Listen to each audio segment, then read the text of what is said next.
Gary, is there a difference between American and British audiences? Yeah, sure. Instead of voice. American audiences are very known for their great reserve, and they're not very forthcoming at all, very quiet. And English audiences are really outgoing and really positive and really enthusiastic. So if you do that, then we have the truth. But then, they're all different, aren't they? Japanese audiences, it's a very, very different way of reacting to music. Certain parts of Europe, Middle East, they don't clap at all. Poland, they clap once. But and invariably, but the tough places are the big cities, I think. In London, it's pretty hard to play without people showing up and going like, okay, show me everything. I've seen it all, so shock me. And I'm not really into that. So. What's the difference between your experience in the opening night show on this tour from B.B. King's to last night's show in Santa Cruz?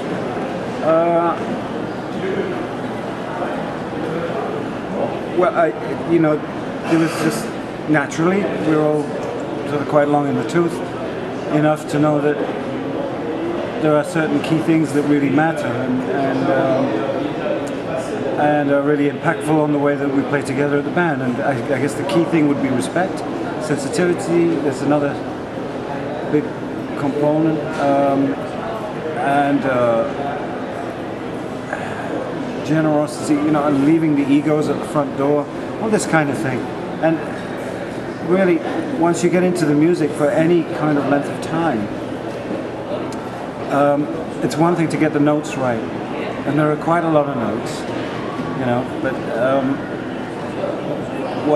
what starts happening between the notes is the same as what's going on between us off stage too. We're blending, we're getting to know what the other person likes and dislikes, and how we work together as people, and I think that's reflective in the music.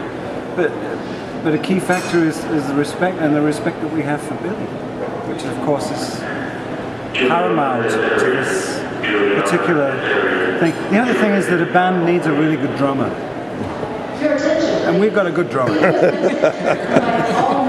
So I think it was only. What's Billy's style as a band leader? Well, he wants blood all the time. He doesn't like leaving the stage if there aren't stains on it. He is.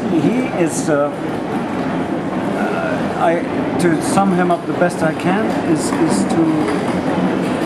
to describe him as somebody who stimulates the way something can come together. I mean, he's not a dominant player in the sense that he insists that I'm the leader, this is where it's going to go and stuff.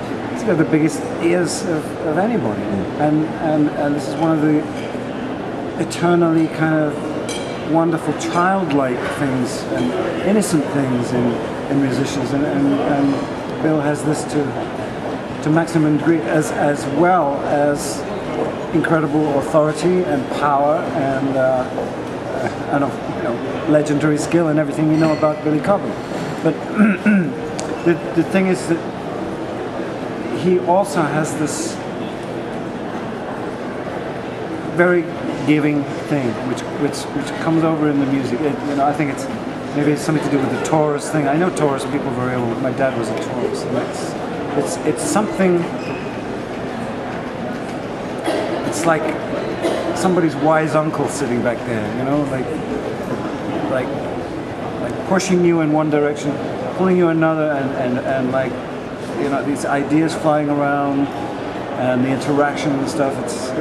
It's all very stimulating, and it's really top line music, top line playing, and we all have a responsibility to give everything we've got every single night, and there isn't one of us that shirks that, at least not one of us in our right mind who shirks that, and really fantastic. You seem to also be having a lot of fun last night. Were there one or two favorite musical moments that you have as memories from this tour that stand out for you?